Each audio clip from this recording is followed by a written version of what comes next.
அனைவருக்கும் வணக்கம். குரு வாழ்க, குருவே துணை. திருச்சிற்றம்பலம். எல்லாம் சிவமயம். அக்கினி நட்சத்திரம். அக்கினி நட்சத்திரம் குறைந்தது 20 முதல் 25 நாட்கள் இருக்கும். அதாவது மே மாதத்தில் இருக்கும். தமிழ் மாதத்திற்கு பார்க்கும் பொழுது சித்திரை மாதம் இருக்கும். நம்ம கிரக ரீதியாக பார்க்கும் பொழுது சூரியனானது மேச ராசியில் பரணி 3ஆம் பாதத்தில் ஆரம்பித்து ரிஷப ராசியில் ரோஹிணி 1ஆம் பாதம் வரை சூரியன் சஞ்சரிக்கும் காலம். இதைத்தான் அக்கினி நட்சத்திர காலம் அப்படின்னு சொல்கிறோம். இந்த காலங்களில் அதிகப்படியான வெயில் இருக்கும். இந்த நேரங்களில் சுப நிகழ்வுகள் தவிர்ப்பது நல்லது. மேலும்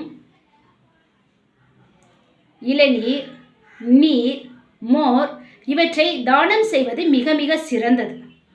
நன்றி.